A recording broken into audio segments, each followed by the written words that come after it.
All right, it's 11:59 and we have our full committee here, so we're going to go ahead and get started.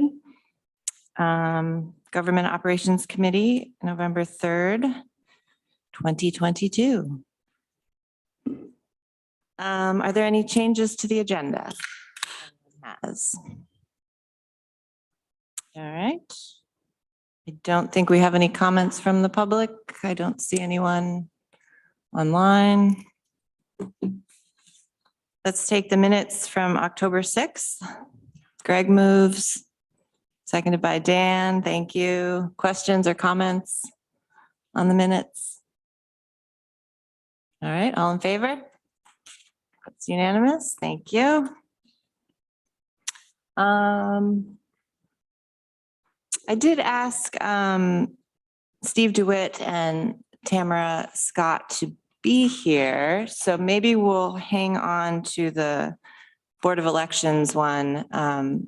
They said they'd be here via Zoom, so since we're starting a minute early, we'll give them a couple minutes. I thought if folks had questions about this or just other questions about Board of Elections, they would be here to answer that. So we'll hang on to that until they arrive. So let's go ahead and move to administration. Oh, okay.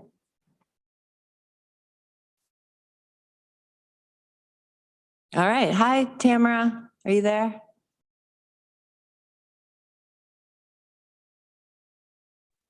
We are, Steve and I are here. Oh, great. Turn my camera off. Here we go. There he is. Excellent. Well, we just got started a minute early and so we're ready to talk to you. Let's go ahead, folks, and move this resolution and then we can ask any questions.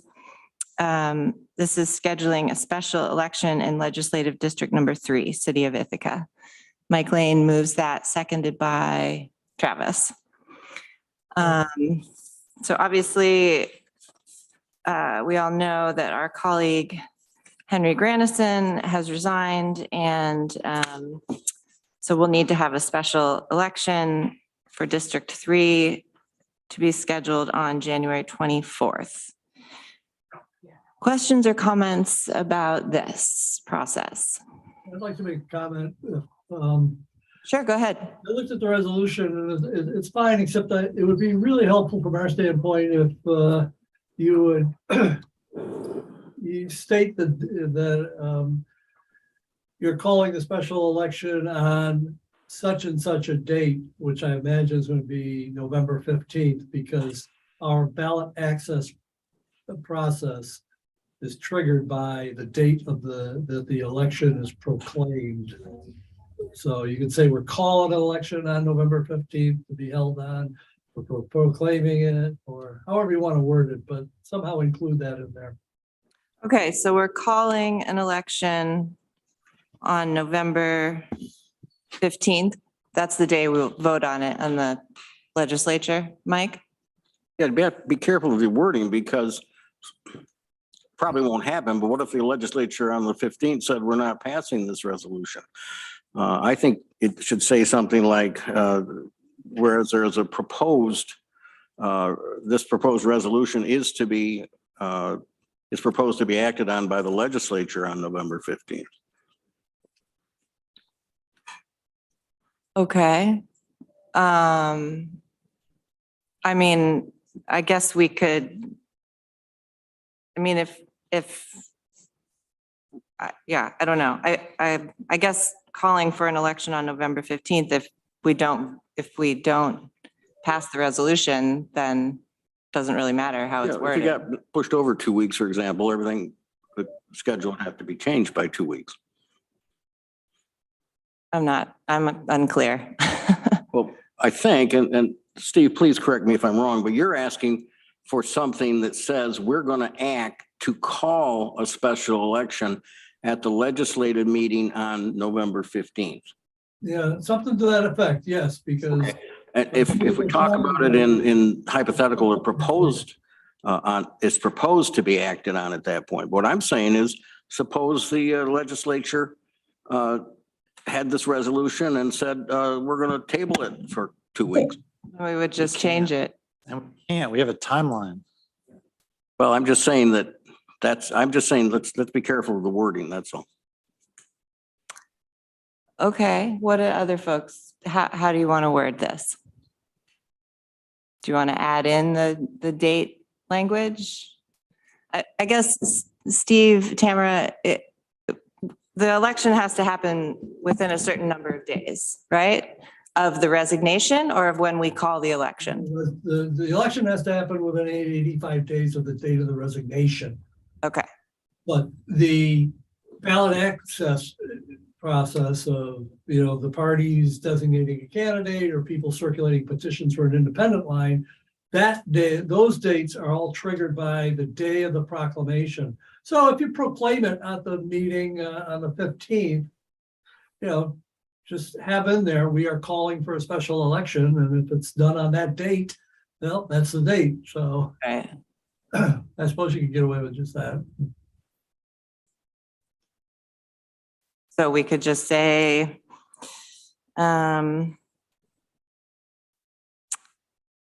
resolved on recommendation of the Government Operations Committee, that a special election be called by the full legislature and held on the date of January 24th. Yeah. Okay, so did you get that, Taylor? Sure. Okay, so we're going to change the last resolved, and it's going to say resolved on recommendation of the Government Operations Committee that a special election be called by the full legislature and be held on the date of January 24th, 2023 in District Number 3, City of Ithaca, to fill the unexpired term of Legislature Henry Grandison. Great. Is that acceptable? Yeah, sounds great. That's the next to the last result, right, Taylor? Yes, it is. It's the second to last resolved. Great, thank you. Other questions or comments?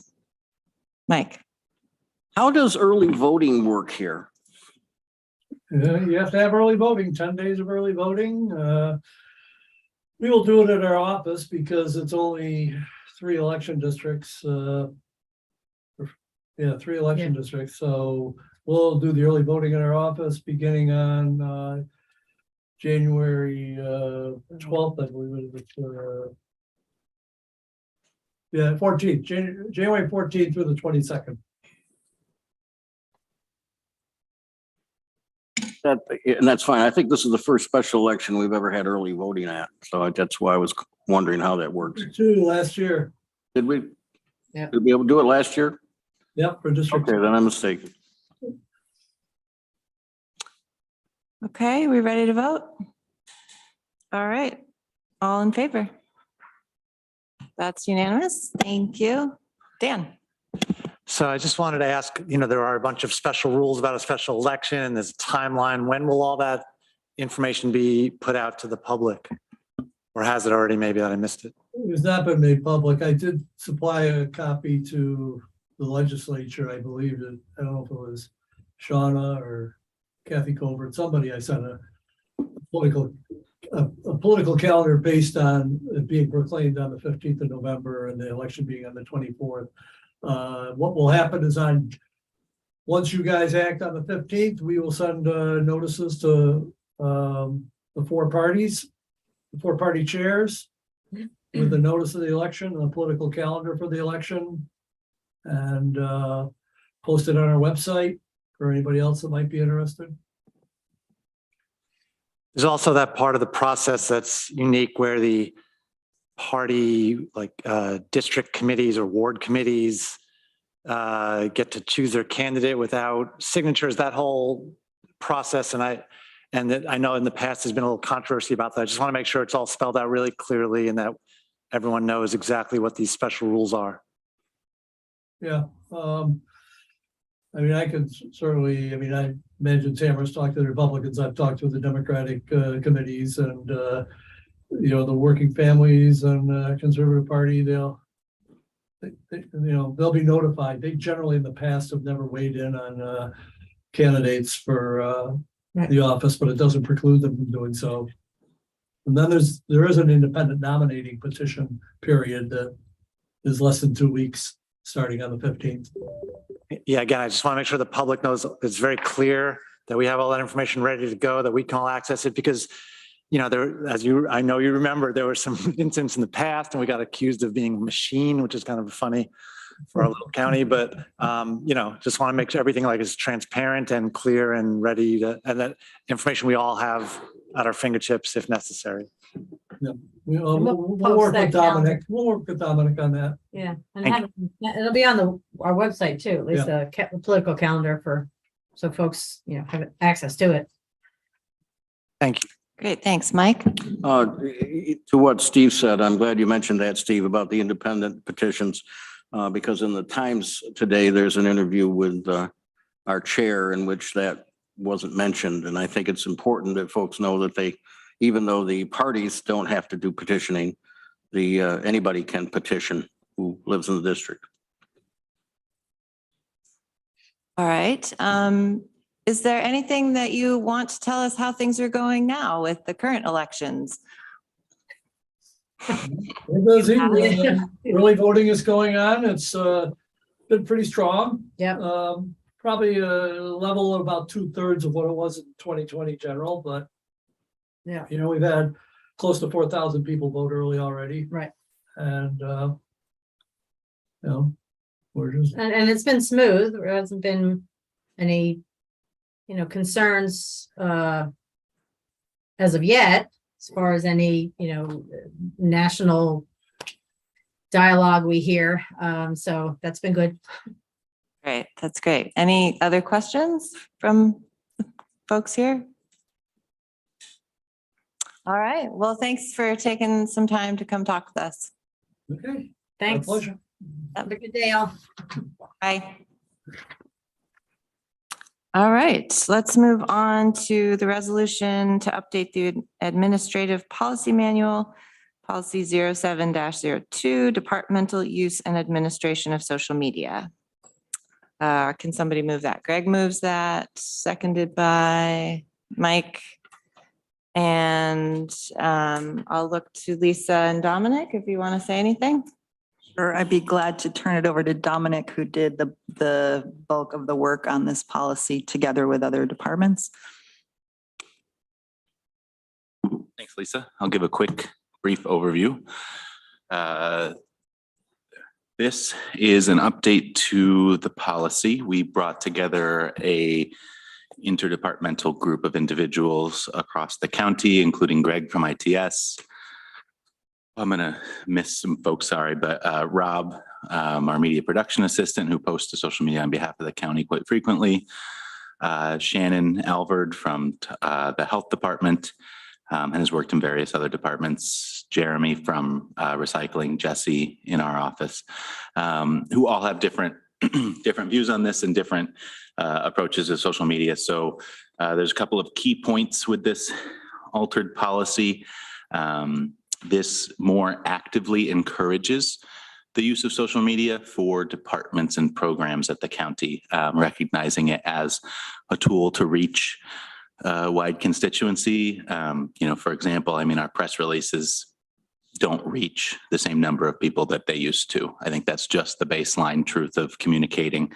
We've probably put out 4 press releases this week and only 2 have been covered in any sort of in-depth way by local media. So we just need to think of new ways to get things out and to create two-way communication channels with the public. So that's a part of the intent of updating this, is to really get more people informed about what we are doing.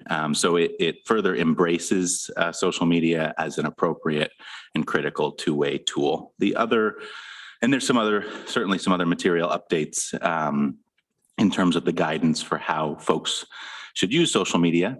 We borrow the definition of critical public information that we have in the language access policy for here as well. So in the language access policy, we're required to translate critical public information into different languages. And in this case, we're hoping to require us to post that critical public information more publicly on social media channels as well. So it sort of helps folks think about how to do that. And let's see here. The other thing I really wanted to mention was We expand a little bit on the concept of inappropriate posts. So this may be of interest where this is how we would put something subject to removal by the county on a social media page. We do add a little bit information about removing things that are misinformation, disinformation, or other information intended to mislead or harm the public. So that's a specific ad with a little caveat below that administrators of the different pages should consider whether a clarifying response is warranted before removal. So I think there'll be some active participation on our employees of more responding to questions if people don't understand, but more trying to remove disinformation that's meant to mislead the public. We've seen a significant amount of that with COVID-19 specifically, and the health department hasn't always had the policy tools to back up some of the actions they'd like to take to clarify things for the public. So those are some of the most material areas, and I'm happy to answer any other questions that you have. Great. And you also shared this with the Public Information Advisory Board. Yes. And they talked and gave feedback on it as well. Yep. Feedback, and we're generally supportive of the approach here. Okay, questions, comments, edits, Dan? Edits or questions, I have 4 of them. First one's on packet page 20, which is the second page of the policy, right at the very bottom. It says content posted to the county social media should be relevant to the target audience, contain actionable information. And I just had a question about actionable because I feel like not everything that we publicize needs to be actionable. It's just, some of it's just pure info. That's totally fair. We could look at changing that word. The intent there obviously is to make sure people have something to click or something to do with what we have. So yeah, I'm certainly open to different changes there and implementing it as that. By actionable, you meant the user has Yes. further action they can take. Yes. Clicking, like, may I? Yeah. Use your microphone. Sorry. Yeah, like, because I think if you keep, because when you brought that up, I just keep reading and include a link to more information. So I think the idea is trying to promote click through to make sure that other aspects of the county's information network is broadly broadcast using social media. Sure, I can give you an example. If the Board of Elections were to post that that election day is November 8th, this would ask them essentially to also have a link to more information about what's on the ballot or where to vote. I didn't understand that. Now I do. Thank you. Next page, packet page 21. It's the third paragraph in county social media. It's paragraph F. County social media must contain visible brand elements. So, and then it's going to pop up another place in this policy too. I recall it was like just a year ago that you introduced the branding guidelines and we had a discussion about them. And I have a pretty clear memory that they were just like suggestions, that you were not, like, there's no requirement that anyone use them. And so it just feels like this language is a little more mandatory-ish. I'm wondering if you have thoughts about that. An excellent point, and it is a bit of a balance because they are still mainly a suggestion. But I think as we've implemented them, each department's own brand is still in there. So let's say the health department doesn't use the general brand guidelines. They're still going to have a health department brand that's reflected in our county branding materials that will be posted. So if you went to the link and went to the information, even though they use different fonts and colors and styles, that would still be called out and described in the county's brand guidelines. I'm updating that every time that a department creates their own materials if it's outside of the suggestions. Would adding the word consistent must contain consistent, visible brand elements? I don't know if that would help or. If whatever it's worth, I don't want to go too far down this thing. I have a little resistance to branding and mandatory consistency because it's actually, I view it as an opposition to diversity. which is another core element, value of us. So it's not a huge thing. I just following up on this conversation from last year, and I just noticed that it had evolved a little bit. And that also will appear on packet page 24 under E. There's the brand guidelines. If you do choose to tinker with that at all, that's another place for it. And then my final comment is back on packet page 21, down near the bottom in that bullet list, is the word alienage.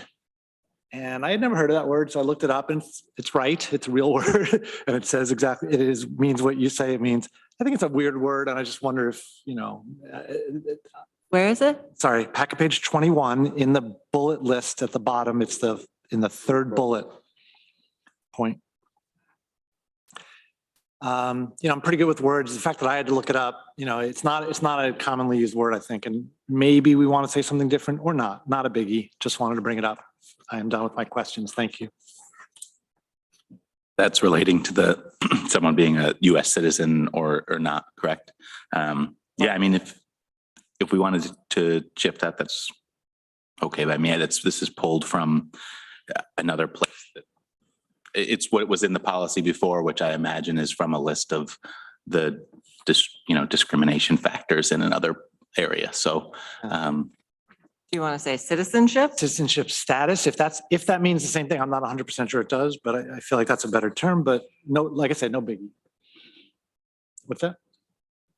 Alienage? It means your alien status. yeah. There's a little. Should leave it alone.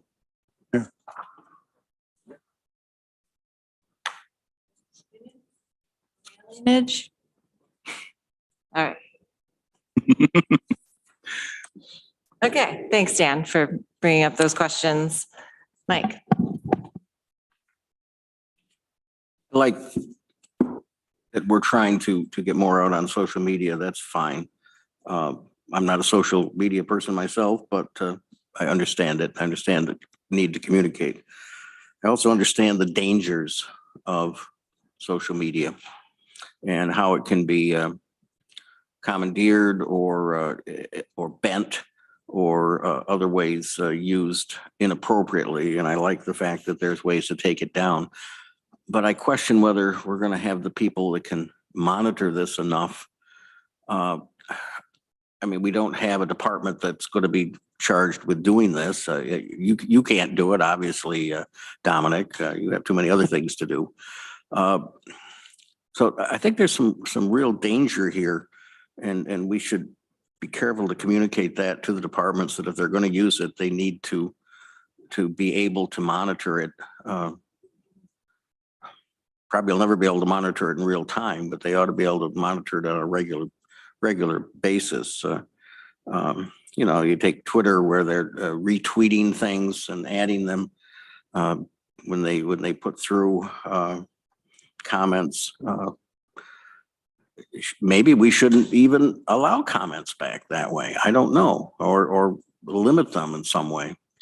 I'm not saying we shouldn't pass this policy or anything like that, but I really worry about the being commandeered by awful people. That can happen sometimes.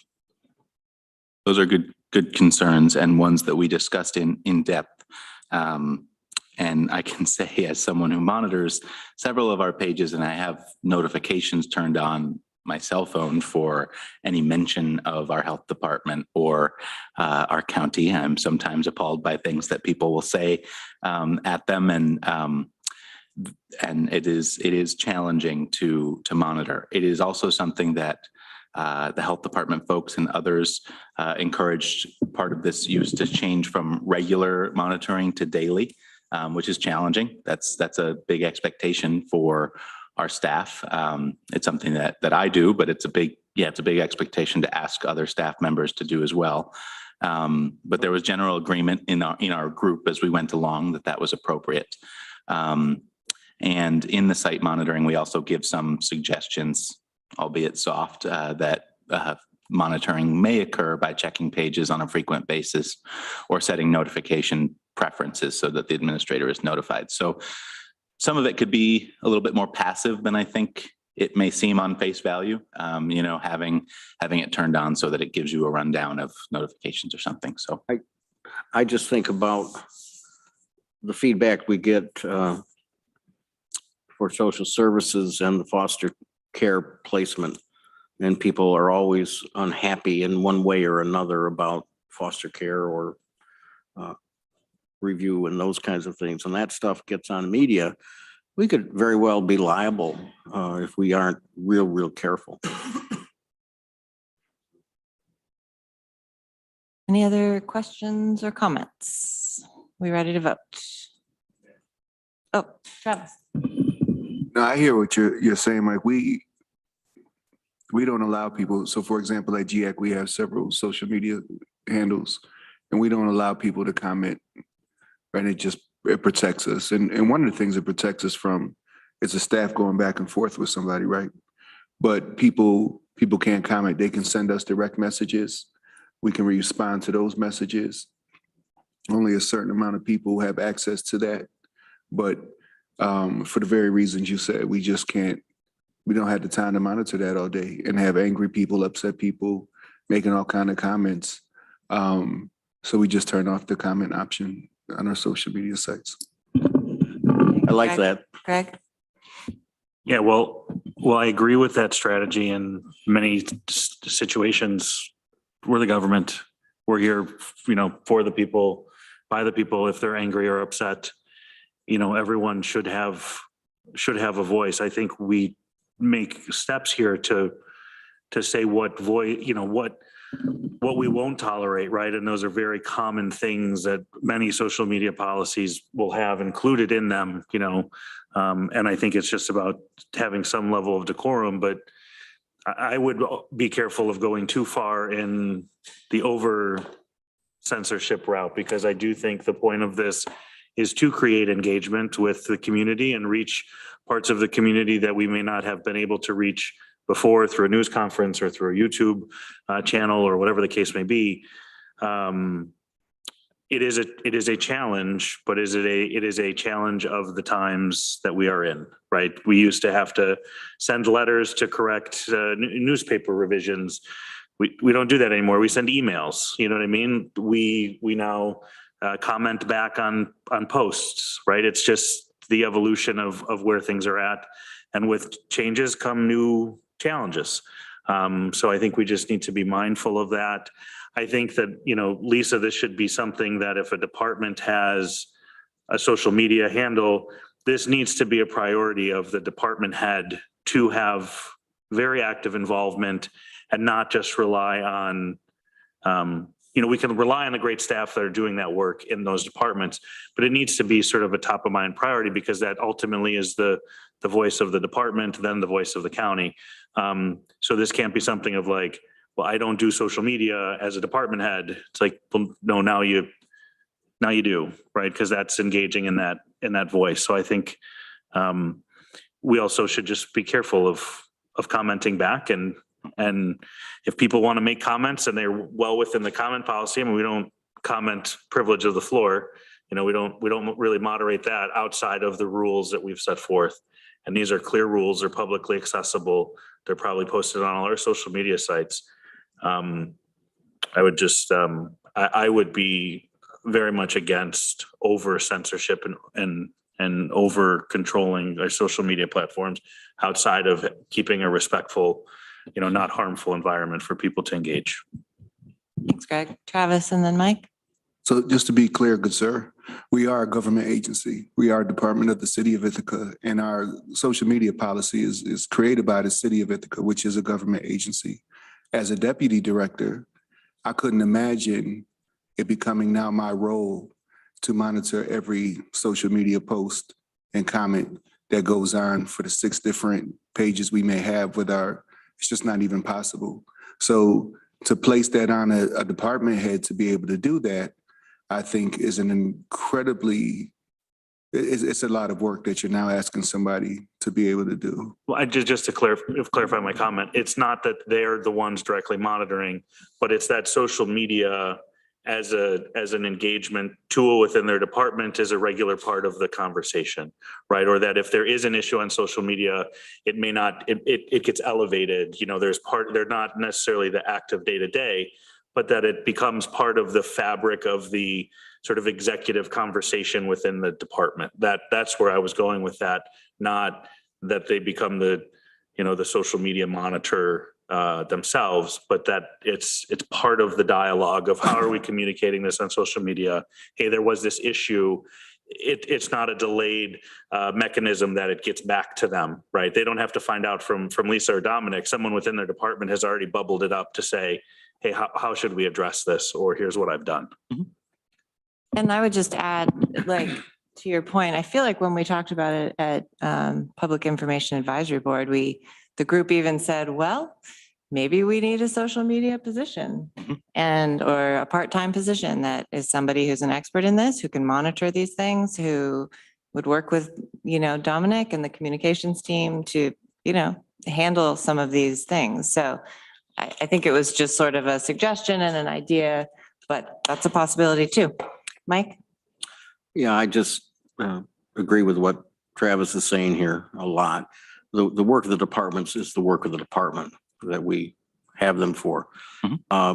And to have to put on more staff to follow social media and however many platforms that may evolve in the future, I just think is not the best use of our taxpayer money. Dominic. I just want to add one note that this particular policy also doesn't mandate it. So there will be, I don't see a ton of new departments or programs coming online with new pages that they don't already have yet with this, unless, you know, let's say a new department head or a new staff member came in with that engagement. This would give them the tool to do it. So, you know, I might not take this and walk away and recommend that DSS definitely have a, you know, social media page. I think there'd be more consideration along the way. It just doesn't mandate it for all the departments. So I just wanted to make that one clarification as well. Yeah, thank you. Greg. That raises an interesting point, and I think this is healthy discussion. Does this have a mechanism for the approval of a department to put, and maybe I missed that if it was in there, but if a new department head says we want to have a social media account, is there a mechanism in which they need to seek approval from the county administrator or for your position to do that? Because maybe that does not fit within the county's communication strategy. You know, because I don't know, it seems like that would make sense that not, you know, every department can just sort of. Yeah, that's a good question. Yeah, policy lines 2A and 2B. So prior to the decision to use social media, department head or advisory boards under the management of a department and established by the county should first consider their target audience, site monitoring requirements, technical capabilities, legal risks, and record management practices. And then the next layer down, department heads are responsible for determining which employees are authorized to access it. I believe there's a little bit more information about connecting with the communications director or ITS as appropriate, but yeah, maybe that's G. So G, department heads are responsible for authorizing the creation, administration, and deactivation of the accounts shared with employees who are designated as administrators, must be created using an official county email. So there is some, when appropriate, the communications director should also have access to the accounts as an administrator. You know, there are some I do and some I don't. And in emergency situations, mainly that's what that's for. I've filled into that role or on a weekend or something. Mike? Well, Dominic, you just said that you wouldn't necessarily think that a particular department would have to have a page, but I'm looking at the legislative policy statement on page 19. And if I'm a department head, I'm seeing that this is what the legislature wants me to do.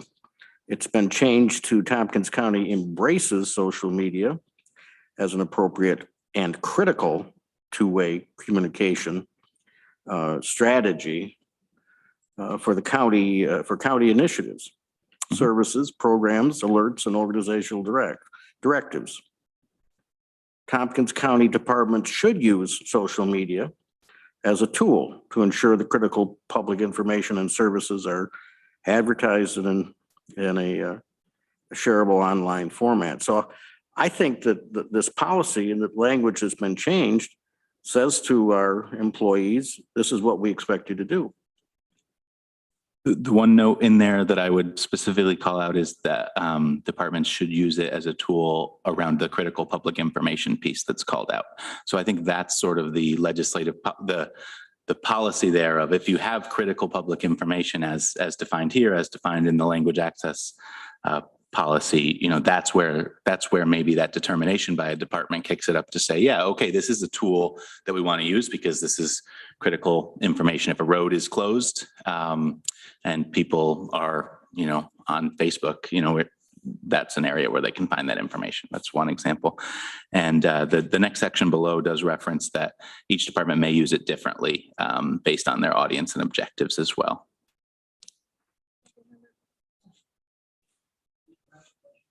Bill. I don't get many calls from people other than thinking that we're the attorneys for anybody who lives in the county. So I'm not worried about that, but you know, we can be in the middle of litigation. And my view as an attorney is I do not speak about a case, public case outside of the courtroom. I just don't think that looks good. I don't think it's right. So I don't know if I need a special waiver on this. I just don't think we should be talking specifically about what's happening in cases in a public forum. Oh, yeah, absolutely. And I don't think, as Dominic said, this is requiring your office to have a social media account. I don't think you would be a department that would be key to not have a social media Well, this account. seems to presume that everybody has a duty to do as I'm reading this. And I'm reading it for the first time right now, so do forgive me. There's also I'm forgetting exactly where it is off the top of my head, but there is a clause in here about if a department, you know, doesn't have a page or, you know, but needs to get something out. We have the central Tompkins County accounts, which is the default backup. So for a few examples, you know, if you put out a statement related to something, we'd probably post that there if it was posted on the county's webpage. Yeah, again, I'm fully in support of this. I'm of a social media generation. I think that this is where things are moving. I do think that there's immense danger in social media, and I think having a solid policy is just being a good steward of that practice. I would like to see, again, I don't want to hold things up but because this is progress and this is good progress and this is good work.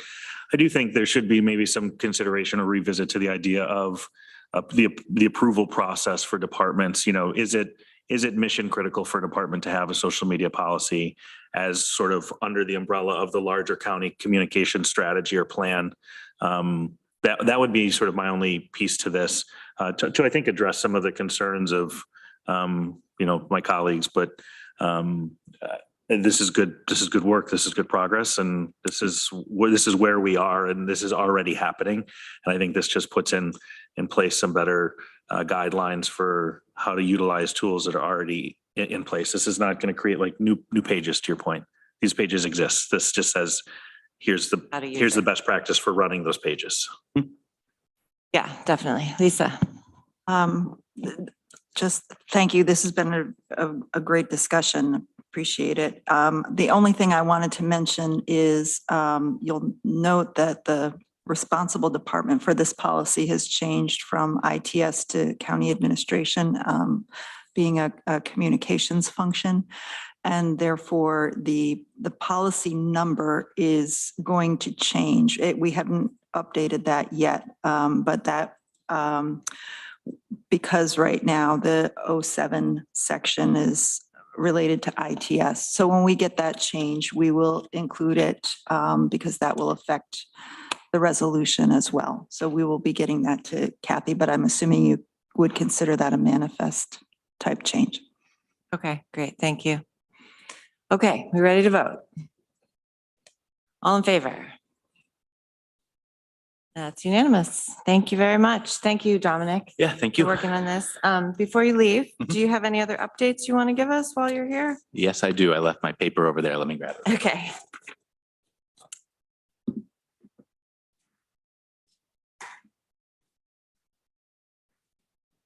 Thanks. So a few updates. We've talked before here about and I referenced a few times there, the language access policy and translation of our materials into several different languages. That progress is ongoing.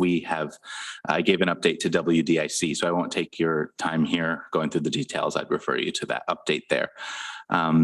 As an extension of this policy, as it works through, I plan to work with departments and people who have pages to train them on aspects of this and pull together people to have conversations about what this looks like in practice and make sure that we're sharing best practices across departments. So it won't end with the policy being passed. It'll continue in those conversations across departments and on that topic.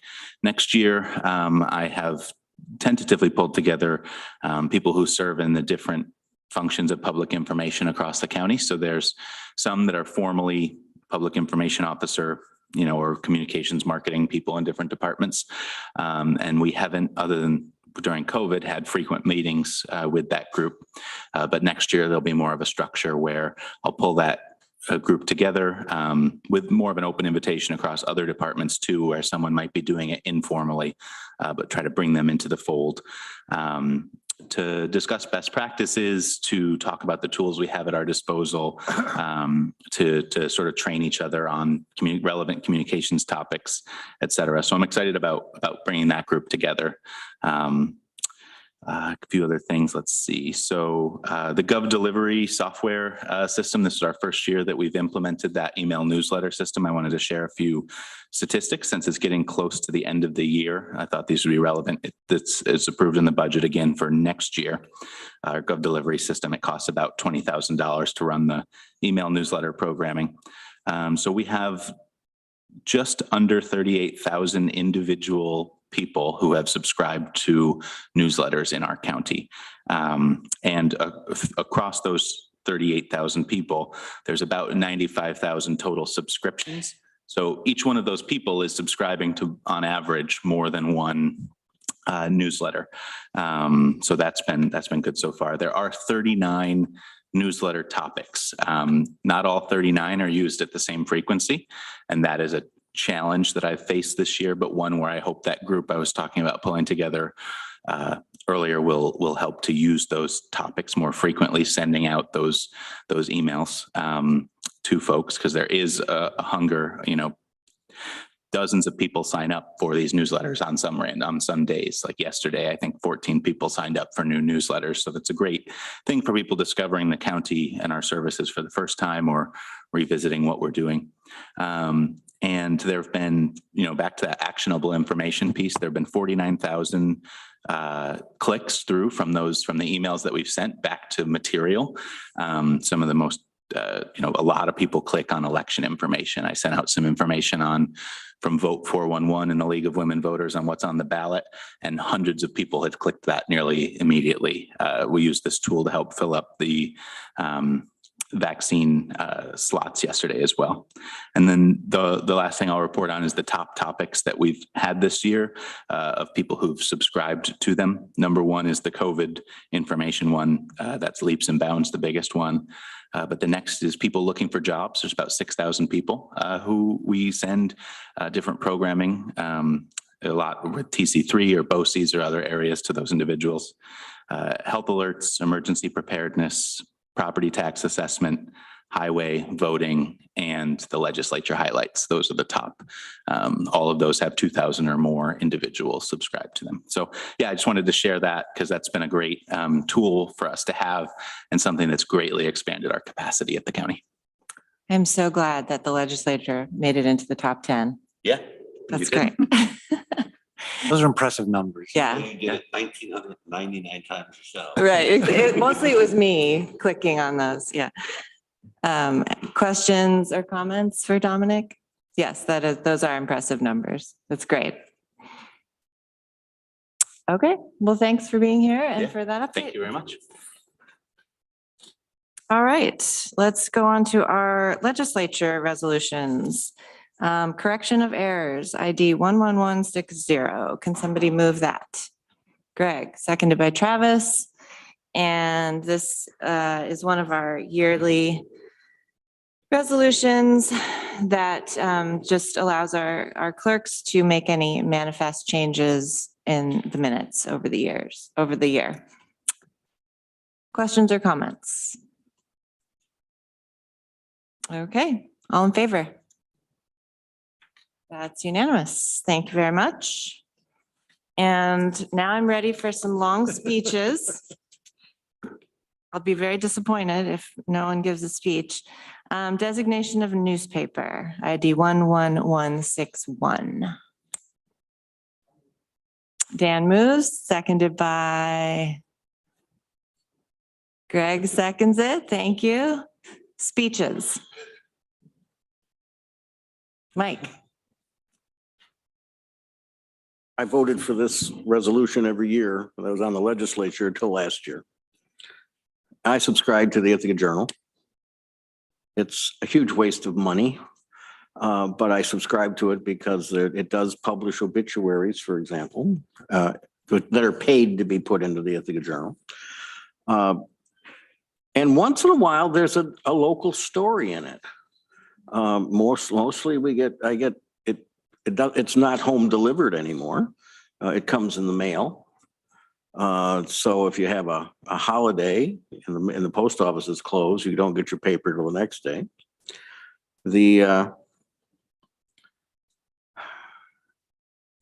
We're starting to see the ads that always used to be in the newspaper start to get into the weeklies now, the inserts.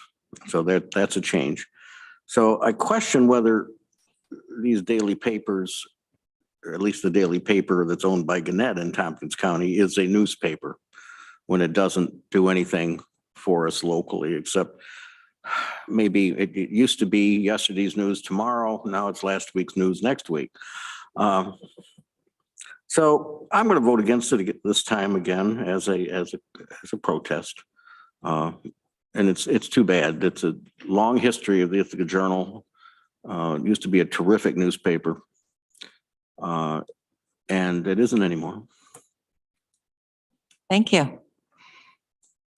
Greg? I couldn't resist. Does it cost us when we publish in it does, yeah. So we're just like anybody else who puts anything in there. Okay. Could we also have in this resolution the designation of a online publication as our designated online publication? In addition? In addition, Not instead. not instead of. It's also. Katrina's. Mike. A few years ago, we started saying that a lot of our legal notices, not only will we put them in the Ithaca Journal where we have to, but we would also put them in some of the weeklies. Not every notice, but I know we do both. Is there, I mean, I guess I'm not sure exactly what you want to have happen, but. So I don't necessarily want to name a specific, I guess I would seek the advice of our staff for that maybe possible recommendation. I mean, I could if that was needed too as well, but just, we have a print publication. There's also publications out there that are digital publications that do a far better job of actually reporting on local news. And so I see as, again, to my earlier comments of we used to have to send correction letters. Now we send emails, we make comments back to people on social media. Times are changing. I think this is an antiquated, outdated, relic of the past. And if there's an opportunity to say, hey, we'll continue to follow along with county law and all that sort of stuff, but in a desire to create greater accessibility to folks, we will also, in addition to, submit all of these things to an online digital publication or platform, whatever the appropriate word is. I'm not a media expert, but that we would include them in this transmittal so that it could also be potentially published on their sites or picked up for news coverage. Dan, and then I want to hear from Kathy. The Ithaca Journal is also an online publication. So it does appear online. Sure, with national news mostly. I mean, I think there's better options for local news. I agree. I'm just saying the information is available digitally because it's also published online by the Ithaca Journal. For a subscription. I don't know. That's a good question. Subscription? Yeah. Okay. Thoughts, Kathy? So I'll explain what we currently do. We are required to designate this newspaper. This resolution is then submitted to the Secretary of State. In addition to printing our legals in the Ithaca Journal, we also send all our public hearing notices to the Finger Lakes Community News. So they are printed in the Trumansburg Free Press and other community newspapers.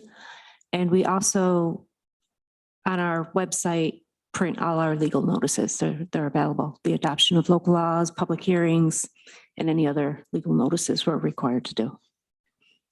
So that is currently available on our website. Yeah, I mean, I guess I'm not sure it's something we would want to put in a resolution right now, but more of like, I take your point that that is the direction things are going. And at some point, we're not going to have any newspaper. And then what do we do? You know, so we want to move in that direction, but they are already, you know, publicizing things in numerous places. So I don't know. Did you have thoughts, Dominic? I just had one, I wanted to confirm that a lot of the Ithaca Journal Online is a subscription-based piece. The county does have a subscription where we can read what's on there. And the one other note is most of the digital publications that are locally existing aren't necessarily built with this in mind. So they may need to create a new page for something like this, or they may not have the same infrastructure that those printed newspapers have.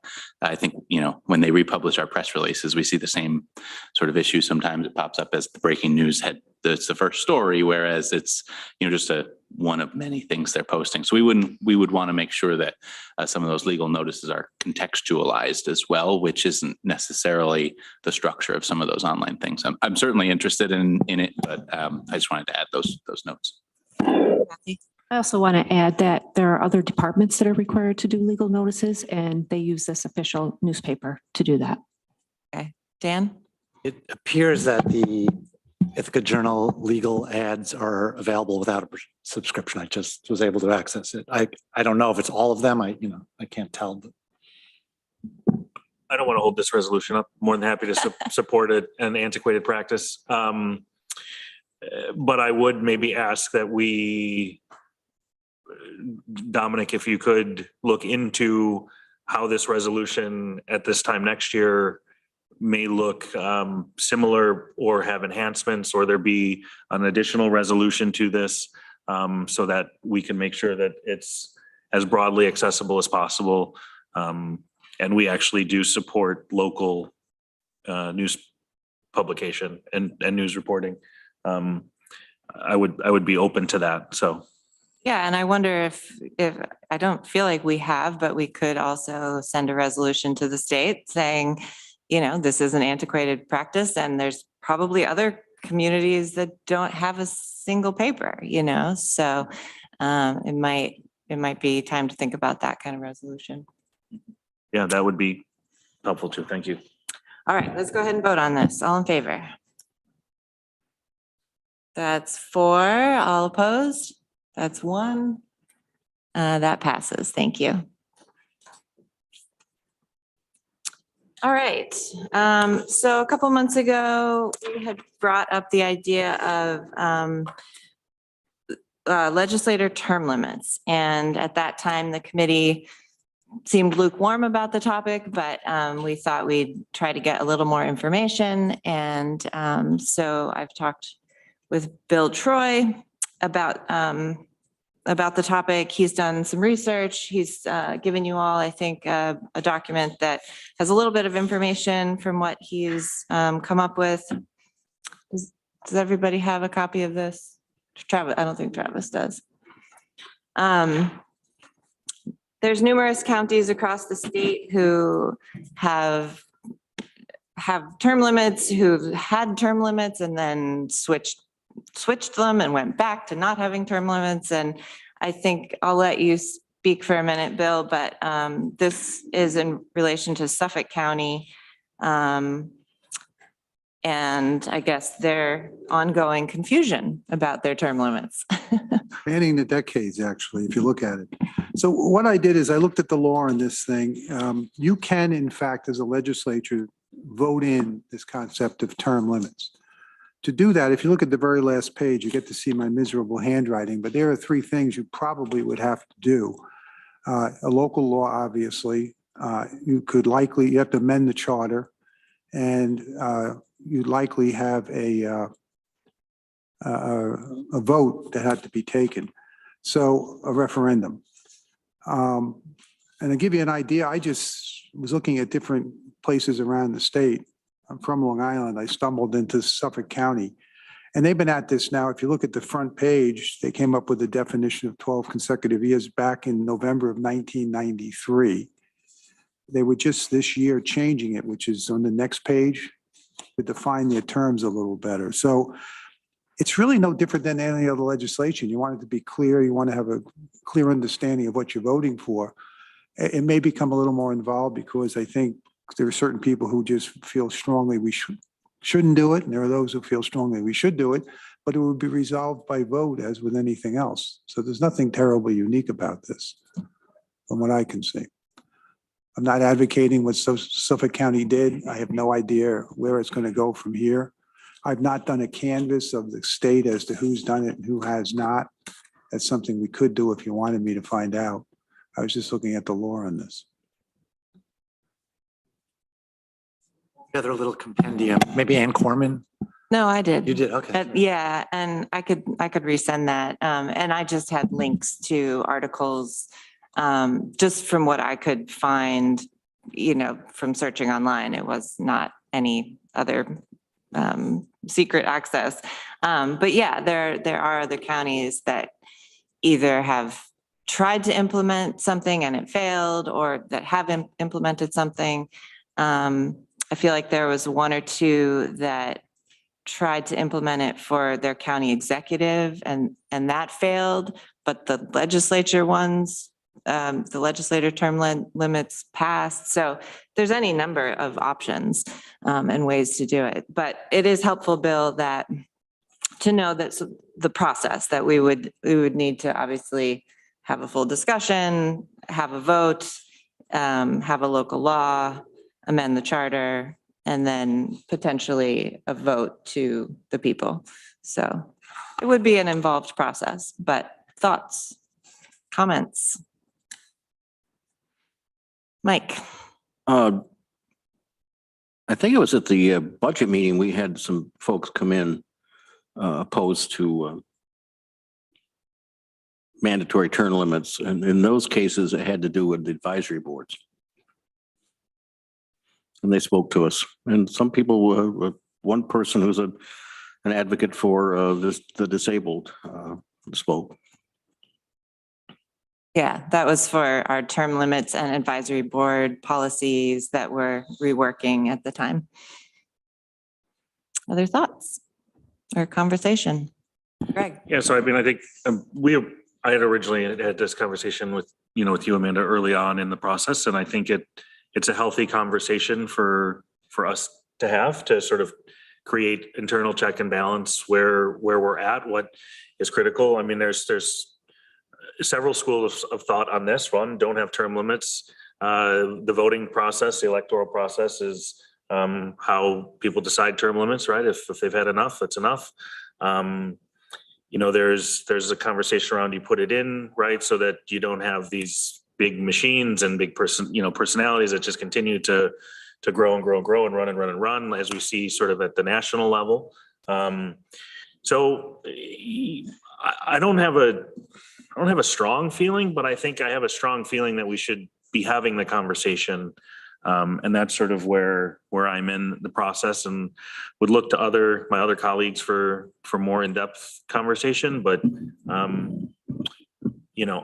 I don't think anybody, when we originally had the conversation, intended this to be, serve for a year or two, serve for 4 or 8 years. I think the conversation was around 16 years or 12 years or 20 years, right? Something that's still a significant period of time, spanning the better part of a decade or two at least. But to what end and what that looks like. And again, it's not meant to be pointed at anyone or have any specific conversation. It's just around how can we create an efficient and effective government? And is this the best thing for the county, or is it not? And I think having that conversation is good. So that's really my position on it. And I just wanted to make sure that was clear. Great. Thanks, Greg. Travis? I'm not really interested in term limits. I guess I'd be willing to have a conversation if we had a starting point of maybe 20 years. And other than that, it's not something that I would be interested in. Okay, thanks. Any other thoughts at the moment? I guess I would echo what Greg said.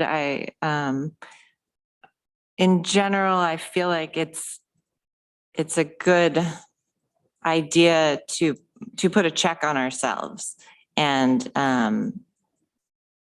I personally wish that our higher levels of government had term limits and that people were not in those positions forever. I don't think that's healthy for any government. I do think that change is healthy. And as Greg said, not every 4 years or even every 8 years, because local government is very different than, state or federal government.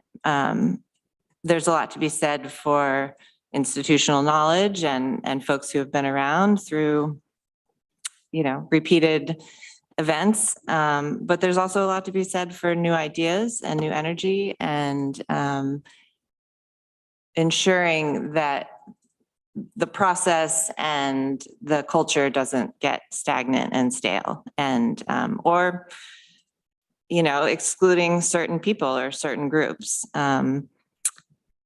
Not everyone has the time and the ability to run for office. And if there's somebody in a position for a long period of time, then that excludes even more people from running. So anyway, I agree. I think it's good to have a conversation and thank you, Bill, for pulling some details together. Mike? Conversation is great. I continue to think that we should have a structure of government committee again. I think it's time to look at all of these issues, including things like county executive versus the legislative process that we have. I'm not advocating for that, but I think it would be important. We have a lot of new people, and I think all of those things ought to be looked at. The elected sheriff, the elected county clerk, how we vote. A lot of things could be discussed in a committee. I've advocated for that for 3 years, but I haven't persuaded the chairs of the legislature to move that forward yet.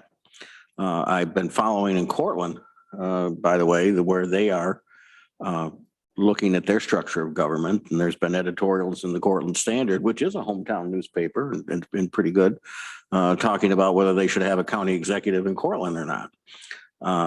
And I'd love to generate that kind of discussion here again to hopefully to reaffirm that we have the kind of government that we ought to have.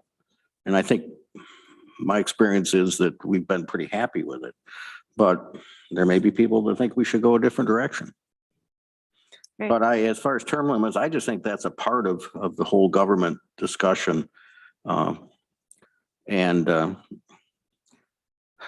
I certainly myself am not in favor of that naturally.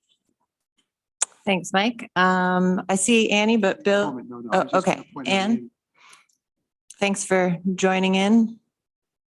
Thanks, Amanda. I heard you guys talking about this and I was watching on Zoom, so or YouTube, I guess. So I was thinking about what was said as far as, fresh ideas and different things. And if I have a hard time saying, yes, we want to do term limits for advisory boards and not doing that for ourselves. So I feel like there's a disconnect there. Either we don't have term limits altogether for both of those for electeds, and I like the idea, it was mentioned, looking at having a wider discussion over regarding all elected officials. And so maybe this is a longer term thing that we get the community in there. I know for smaller municipalities, they've brought it up as a referendum. So if we did take it that far, instead of us voting for a local law, is it something that we could have the community vote on? I think Bill was suggesting that like they kind of go together, like we would create a local law or. You might need a referendum where you could do Yeah. Suffolk County. It would be mandatory. Yeah. I think it is mandatory. So, yeah. So I like that idea of, if it's a referendum that the people decide, just like, people have said, well, people vote, well, the people get to decide whether they want automatic term limits. So thank you for having this discussion. Yeah, and I think we would have to present something and get to that point where we were offering the public something to vote on. So that's, would sort of be the process. And then the voters would, I guess, make the final decision about it. All right, other thoughts? Or anything else, Bill, you want to add? I'll do a quick one. Okay, Dan. I think I'm getting more intrigued by the structure of government committee idea. And to have that conversation within that context. Do you know when the last one was? I think 2005. I've got a folder over there of stuff that we worked on back then. Other than that, I don't have anything to say right now. Okay, well, I think similar opinions to what was said last time. Thanks again, Bill, for the information. Thanks everyone for your thoughts. Maybe we can talk to whoever will be our chair next year and see if they're interested in having that committee that you mentioned, Mike. And if not, those are things that this committee can take up again next year as well and talk about some of the bigger picture stuff if we want to. And do Yeah. you mind if I step out? I have a court appearance in a little Yes, bit. I'd like thanks, to get Bill, ready for being it. here. Thank you. Don't get the judge mad at us. Good at that. I Thank do you. not have a chair's report. Lisa, do you have anything you want to tell us about? Just a couple brief updates. One in regard to, well, I guess they're both personnel updates in county administration. The first in regard to our deputy county administrator open position.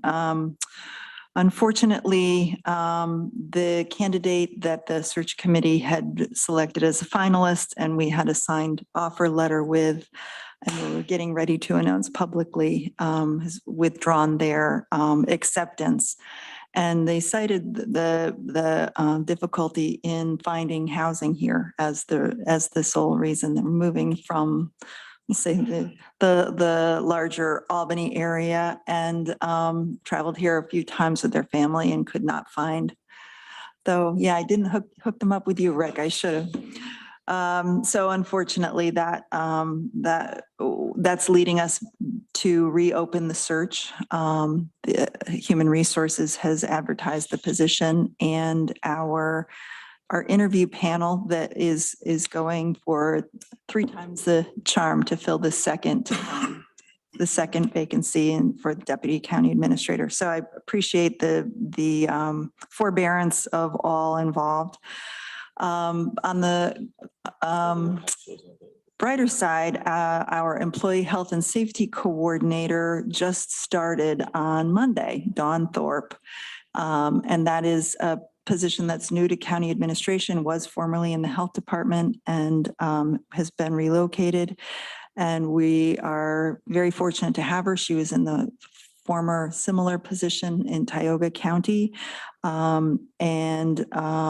Perhaps no one's more excited to have her join us than Bridget, who's been doing a lot of that work. Over the last several months, we've been updating our workplace violence prevention plan to be site-specific across all of our county departments. And Bridget has been convening meetings across every workplace in the county, together with departmental leadership, facilities staff. Mike Steitley's been very much involved. The sheriff's been involved in some of those discussions, as well as union leadership, to talk about specific issues, threats around safety in our departments. And coming out of that, we have a prioritized work plan that Dawn will be instrumental in moving forward. So we're looking forward to her coming on board, and she's getting up and oriented as we speak. Those are my updates. Thank you so much. Questions for Lisa? Mike? With the increase in mortgage rates, at least in my part of the county, all of a sudden we're seeing a lot more houses with signs out than we did for the last year, which the house would go on the market and be gone. So if the housing is an issue, there may be more houses available. So I just want to point that out. Unfortunately, it may cost more for the mortgage, and the lower the mortgage rates, the more house they can afford. You know, they have a certain amount of money that they can afford for a mortgage payment. And if the mortgage payment goes up, then the house they can afford generally is not as elaborate, let's put it that way. The other question I wanted to ask about, how are we doing with FOIL? I know at some time in the past, we were just inundated with FOIL applications, and it was with the information officer was struggling. I wonder how we're doing. We're still in the midst of processing FOIL requests. And so I am the county's FOIL officer officially. I designate that responsibility to Erin Murphy, paralegal in the county attorney's office. She's been handling them. She is still several days away from having completed the several requests, which have resulted in, I would say, several thousand emails that have had to go through. I think all of which, because there have been so many overlapping requests, we have posted them publicly and made them available on our website. But overall, the volume of requests does it stay the same? Has it been up or down? Or You mean like over year yeah, type that of kind thing? of thing. I think I would have to check with Erin, but I think that in recent months, it's been a greater volume than we've experienced in the past. Great. Thanks, Lisa. They're tremendous administrative work, and I want you to know we recognize how difficult those are. Thanks, Mike. I see Bridget is here. Hi, Bridget. Do you have any updates for us? Hi, good afternoon.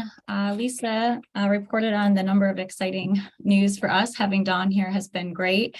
Just one additional action item that has come out of some of these discussions is that next week during the department head meeting, we will be providing department heads with a much more uniform emergency action plan template that they can update specific to their departments and buildings. So there's consistency across the county as to how we are responding to incidents, both within and outside of buildings. And those will be required to be shared with employees on an annual basis with built-in accountability for department heads and supervisors. So just one example of an area of improvement that we've identified and are working on. Great. Glad to hear. Thank you. Sure. Questions for Bridget?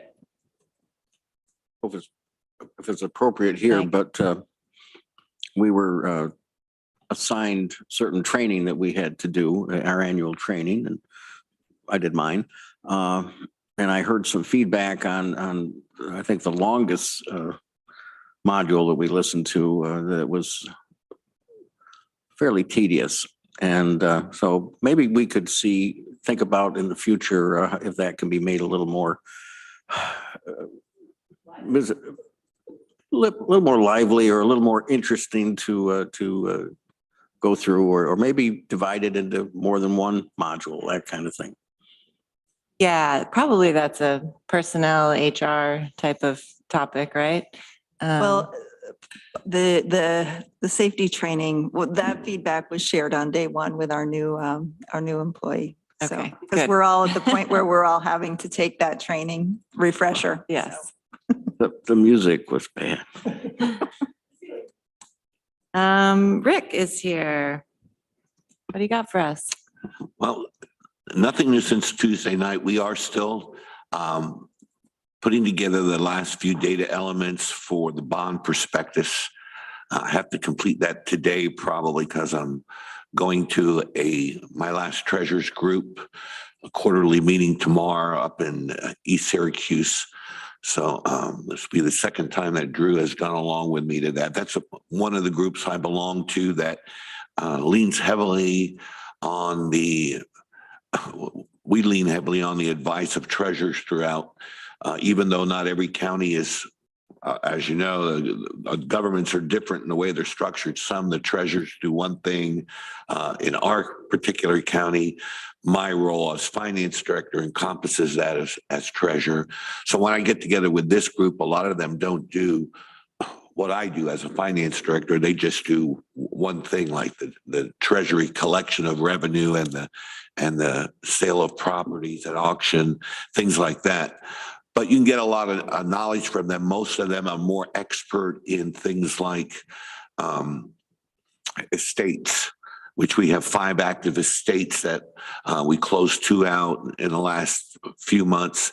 There are 5 active estates that we're working on, and those treasure groups seem to have a lot more. I know some take on 7, 8, 10, 12 at one time.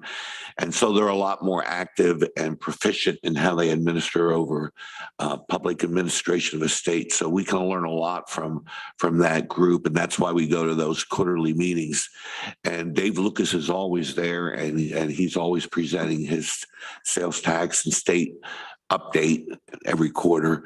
So it'll be good to have Drew go with me for the second time tomorrow as we attend that, which means I really got to get this bond prospectus done. And I wanted you to know, Lisa and others, that although this is a preliminary official statement, it will be updated another time before the final official statement goes out in January. So there's quite a large lag of time, about 6 weeks between the preliminary official statement, a bunch of vacation and holidays, that people take at lawyer offices and financial advisor offices. And then January 1st rolls around, and then we have the ability to update any of the material that I've sent in one last time in that first week in January, which is when they produce the final official statement. And then that goes to Moody's for their credit rating review, and eventually it goes to market, and the bonds are sold. So I'm telling you as a group, not that you have to do anything, but just be on the lookout for that. This won't be the final official statement that Tompkins County has to sign off. It's just a preliminary one. But I aim to have that done before the end of the day so I can go to this mini conference tomorrow with Drew. The only other thing that's outstanding is we're still struggling a little bit with the last few elements for the cost allocation plan that we do with Vineski and Company and that group. We're still waiting on information from Morel. If you could help me gather that, possibly, that's one piece I know is still outstanding. And that cost allocation plan can be quickly turned around after Vineski gets the last pieces of their data research in as quick as 2 weeks. So that cost allocation plan should probably come back in its final form sometime in early December. Does everyone know what Vineski does for us? I can give a real short recap, the cost allocation plan, which Vineski does on behalf of the county, takes all county costs that can be attributable as indirect costs.